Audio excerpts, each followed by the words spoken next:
सीमांचल जेतेबेले परिक्रमा प्रकल्प उद्घाटन करा जाउथला भावावेगर कथा आसुथला एवं हजार हजार भक्त महाप्रभु कालिया पाखक चाउल पठेइतिले किंतु से चाउल वर्तमान व्यवहार योग्य नुहे जो कथा आज बैठक रे निष्पत्ति निया जाउची एवं से चाउल वर्तमान केउठी अछि एवं प्रशासन तरफ कौन निष्पत्ति निया जाउची से चाउल गुडी को केउठी को पठा जिवो। ज्योति प्रकाश देखु जिते श्रीमंदिर परिक्रमा प्रकल्प लोकार्पण उत्सव था पूर्व गोटे भव्य महाप्रभु रथ करा प्रति गाँव टू सहर ताको बुला जाइथिला से समय अर्पण चाउल और गुआ संग्रह करा तार भितर 14,000 क्विंटाल चाउल ओडिशावासी देइथिले एवं जहाँकि कहला जे चाउल महाप्रसाद करके भक्त को दिया जाबो किंतु सुवार महास्वामी निज प्रायतः 4,000 क्विंटाल चाउल महाप्रसाद प्रस्तुत करके प्रत्येक दिन देउथिले किंतु वर्तमान जो गच्छित चाउल जहाँ अच्छी ताहा आउ प्रसाद करने संभवपर नुहे जहाँ आज सुवार महास्वामी निज कहते कहीं से चाउल गुड़िक खत खाईगलानी अर्थात दीर्घ दिन धरिकी से चाउल रहा जेहेतु थाक मराई रही से चाउल आए प्रसाद योग्य नुह ये तमाम प्रसंग में आलोचना करिया मोर सहित हरिशंकर मिश्र अच्छा जे कि कहवा जड़े बुद्धिजीवी एवं पुरी बासिंदा तो हरिशंकर बाबू जहाँ बर्तमान जहाँ सूचना रोचे 4,000 क्विंटाल चाउल प्रसाद प्रस्तुत करी भोग लगे भक्त को दि जाइए आ जो 10,000 चाउल अच्छी क्विंटाल सी आ प्रसाद योग्य नुह सी जो कहवा खत खाईगलानी आज सुवार महास्वामी निज कहते जहाँ अच्छी से गुड़ी कौन एनजीओ को बंटा जाऊ कि गरीब लोक बंटा जाऊ कि महाप्रसाद प्रस्तुत दे पारे निहाती केउटे न केउटे आप हृदय को तो बाधुथिबो जो पूर्व सरकार एभली भाव करथिले एते चाउल संग्रह करथिले। जय श्री जगन्नाथ मोर दुईटी प्रश्न आसुची प्रथम प्रश्न चाउल आदाय कराला कहा निर्देश कहीं एवं के उद्देश्य सरी से कार्य सरी जदि आसला तार सद्व्यवहार कहीं करागला नहीं जदि सद्व्यवहार करने जो माने दायी जो प्रशासन श्रीमंदिर प्रशासन जिला प्रशासन से अवहेला फल ये चाउल आज 10,000 क्विंटाल गोटे छोटिया अमाउंट नुह विराट बड़ परिवार चाउल आज नष्ट होगा जाऊँगी एवं जदि बा से बर्तमान पोक हो जाइथिबो जदि तक बा मिल पकई दि जाए ताहा अरुआ चाउल पदुआ चेहब ना ता उष्णा चाउल पदुआ चेह तेणु ता केवल महाप्रभु भोग हो पार ना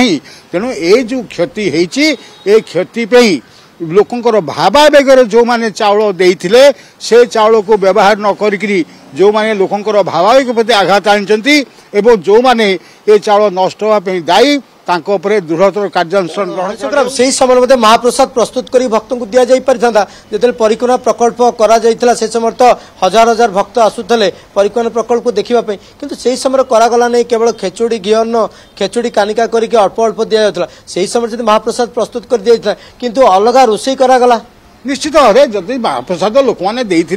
एक तो परिक्रमा प्रकल्प आम शास्त्रीय विधान नुह कि कौन धर्मशास्त्र सम्मत नुह ताकू जदि गोटे परिक्रमा प्रकल्प प्रतिष्ठा कल केवल निज आत्म बढ़ापी ताले जो भक्त मैंने आसी अंततः से चाउल महाप्रसाद करी लोक दिखाई निश्चय ता लोक बेसी ग्रहण होता एवं आम स्पृहणीय होता कि बर्तमान जो ये चाउल को नष्ट कर दिगला एक क्षति जी भक्त टे महाप्रभु उद्देश्य से अर्पण चाउल देथिबो जदि आज याकू नष्ट हो जाइछि तो बर्तमान जब आउ क्या दि जाए भोग लगे ता मन तो निहाती कष्ट आसुथिबो ये चाउल दिहब कि जोटा समर्पित चाउल जोटा जगन्नाथ प्रति समर्पित चाउल से चाउल अन्य को दि जाई परिबो नाही धर्मतः दि जाई परिबो नाही कारण आमर आईन तो भी दि जाई परिबो नाही शास्त्रोक्त मत भी दि जाई परिबो नाही कारण जो पोता जीव से चाउल नियम अनुसार तो पोता हम आ कौन हम जदि कि पोता महास्वामी निज गोटे प्रस्ताव देइछन्ति जो माने गरीब गुरुबा अछन्ति सेमान को अर्थ दिया जाऊ सेमान मध्य कुआ जाए सेमान को देले अंतत महाप्रभु शांति पाइबे एवं अन्यपटे कुआ जाउछि जे सेगुडी को नहल कोन से एनजीओ को दिया जाऊ नहले ताको मिल रे दिया जाए कि पुनी नुआ चाउल आना जाऊ एबळे अनेक प्रस्ताव देइछन्ति किंतु श्रीमंदिर प्रशासन कोनोसी निर्दिष्ट प्रस्ताव रे पहुंची पारि नै ना ये या को मु मध्य ग्रहण करि पाउ नै कारण जेहेतु सा समर्पित गोटे समर्पित द्रव्य अन्य मानक में दिया गले ताहा लोकंर भाव प्रति आघात आसो एवं लोकर मानसिकता से संतुष्ट लाभ करना यहीटा अन्य क्या दिजापी मोर कौन विवेक समर्थन करना धार्मिक सिद्धांत या नुहे बरम से जो चाउल रही जदि ताकू बिक्री योग्य होती ताले बिक्री करा जाई से पैसा बरम श्रीमंदिर महाप्रसाद रंधा जाई लोक बांटी दि जाऊ ତାହା କେବଳ ଶ୍ରୀମନ୍ଦିର ପ୍ରଶାସନ ପାଣ୍ଠିକି ଆସି ଅନ୍ୟ ଖର୍ଚ୍ଚ ନ ଲାଗୁ, କାରଣ ଯେଉଁ ଉଦ୍ଦେଶ୍ୟ ଯାହା ଆସିଛି ତାହା ସେଇ ଉଦ୍ଦେଶ୍ୟ ଖର୍ଚ୍ଚ ହେବା ସର୍ବାଧିକ ଉଚିତ। ବିକ୍ରି ଉପଯୋଗୀ ବି ନୁହଁ, ସେ ଚାଉଳ ନଷ୍ଟ ହେଇଯାଇଛି, କିଏ ବା କାହିଁ କିଣିକି ନବ ସେ ଚାଉଳ? ଯଦି ବିକ୍ରି ଉପଯୋଗୀ ନୁହଁ ତାହେଲେ ତାହା ଆମ ଚାଉଳରେ ମଧ୍ୟ ବିଭିନ୍ନ ପ୍ରକାର ହୁଏ, ଗୋଖାଦ୍ୟ ଇତ୍ୟାଦି ମଧ୍ୟ ତିଆରି ହୁଏ, ତାହାକୁ ନିଶ୍ଚିତ ଭାବେ କ୍ଷତି ହେଇଛି, ଲୋକଙ୍କ ଭାବାବୃତ୍ତି ଆଘାତ ଅଛି, ସେଇଟା ସତ୍ୟ, ସେଇଟା ଆଉ ପରିପୂର୍ଣ୍ଣ ହେଇପାରିବ ନାହିଁ। କିନ୍ତୁ ଏଇ ଯେଉଁ ନଷ୍ଟ ହେବା ପୂର୍ବରୁ ତାକୁ ପୋତି ଦେଇକିରି ତାହାକୁ ଅତିରିକ୍ତ ନଷ୍ଟ କରିବା କିଛି ନା କିଛି ସେଥିରୁ ଆଦାୟ କରାଯାଇ ଲୋକଙ୍କୁ କିନ୍ତୁ ମହାପ୍ରସାଦ ମାଗଣାରେ ଦିଆଯାଉ ଏବଂ ଲୋକଙ୍କର ଭାବାବେଗ ପ୍ରତି ଆଉ ଆଘାତ ସୃଷ୍ଟି କରାଯାଉ, ଏହା ଏକ ମାନସିକତାର ପ୍ରଶ୍ନ। ଏଇଠି ତ ମୁଁ ଆଉ ଗୋଟେ ଖବର ପାଉଛି ଯେ ଅର୍ପଣ ରଥ ଆଦାୟ ବେଳେ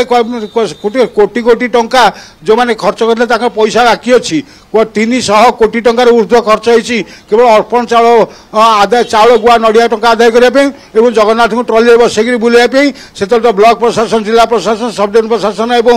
ତହସିଲ ପ୍ରଶାସନ। ସବୁଠାରୁ ବଡ଼ ପ୍ରଶ୍ନ ଯେ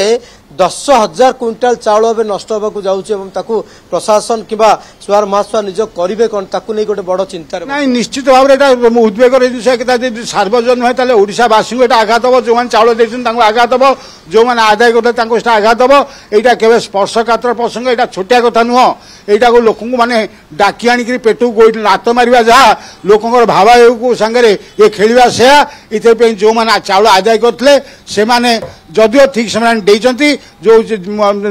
ଆମର ଶ୍ରୀମନ୍ଦିର ପ୍ରଶାସନ ଏହା କରିବାରେ ବ୍ୟର୍ଥ ହୋଇଛି। ଯଦି ସେଇଠାରୁ ଯେଉଁ ଚାଉଳ ଆସିଲା ତାହା ଯଦି ସଦ୍ବିନିଯୋଗ ହେଇଥାନ୍ତା ତାହେଲେ ନିଶ୍ଚିତ ତା ରହିଥାନ୍ତା। ମଝିରେ ମଝିରେ ଚାଉଳ ଚୋରି ହେଇକରି ମିଳିକି ଯାଉଥିବାର ମଧ୍ୟ ସମ୍ବାଦ ପ୍ରକାଶ ପାଇଥିଲା। ଗୋଟେ ଆନ୍ତରିକତାର ଅଭାବ ରହିଛି, ସରକାରୀ ବାବୁମାନଙ୍କର ସେହି ସମୟରେ ଆନ୍ତରିକର ଅଭାବ ରହିଲା, ଯାହାଫଳରେ ଆଜି ଏତେ ଗୁଡ଼ାଏ ଚାଉଳ ନଷ୍ଟ ହେବାକୁ ବସିଛି। ଆଜ୍ଞା ଦେଖନ୍ତୁ, ଯଦି ସତ କହିବି ତାହେଲେ ସେ ଚାଉଳ ଗୁଆ ନଡ଼ିଆ ପଇସା ଆଦାୟ ପଛରେ ଜଗନ୍ନାଥଙ୍କ ପ୍ରତି ଯେଉଁ ଭକ୍ତି ନଥିଲା ସରକାରଙ୍କର, ବରଂ ସରକାରଙ୍କର ଆତ୍ମପ୍ରଚାର ଭକ୍ତି ଏଟା ଅଧିକ ଥିଲା। ଏଇ ଯେଉଁ ଆତ୍ମପ୍ରଚାର ଅଧିକ ହେଲା, ବର୍ତ୍ତମାନ ଚାଉଳ ଖର୍ଚ୍ଚ ହେଇପାରିଲାନି। ଶ୍ରୀ ଜଗନ୍ନାଥ ପ୍ରକାରାନ୍ତରେ ଜଣାଇଦେଲେ ଯେ ମୁଁ ତମ କାର୍ଯ୍ୟରେ ସନ୍ତୁଷ୍ଟ ନୁହଁ, ସରକାର ତ ବଦଳିଗଲା ଏବଂ ସେ ଚାଉଳ ମଧ୍ୟ ନଷ୍ଟ ହେଇଗଲା। ଏହା ଦେବାପରାଧ ହେଇଛି। ଦେବାପରାଧକୁ କ୍ଷମା କରିବା ପାଇଁ କେବଳ ସେ ପରମ କାରୁଣିକ ଶ୍ରୀ ଜଗନ୍ନାଥ ଯାହା କରିପାରିବେ। ପ୍ରକାଶ, ଯାହାକି ହରିଶଙ୍କର ମିଶ୍ର କହୁଥିଲେ ସେ ଚାଉଳକୁ ଏବେ କ'ଣ କରାଯାଇପାରେ, କାହିଁକି ନା ଦେଖନ୍ତୁ ଇଏ ଛୋଟିଆ ଆମାଉଣ୍ଟର ନୁହଁ, 10,000 କୁଇଣ୍ଟାଲ ଚାଉଳ ବର୍ତ୍ତମାନ ନିଷ୍ପତ୍ତି ପ୍ରଶାସନ ତରଫରୁ ନିଆଯିବ। ଏ ଚାଉଳକୁ କ'ଣ କରାଯିବ, କିନ୍ତୁ ଭାବାବେଗ ସହିତ ଗୋଟିଏ ବଡ଼ ଖେଳ ଖେଳାଯାଇଛି। ଏତେ ପରିମାଣରେ ଚାଉଳ ବର୍ତ୍ତମାନ ନଷ୍ଟ ହେବା ପାଇଁ ଯାଉଛି। ବହୁତ ବହୁତ ଧନ୍ୟବାଦ ସୀମାଞ୍ଚଳ ଆପଣଙ୍କର ପୁରା ଆଲୋଚନା ପାଇଁ।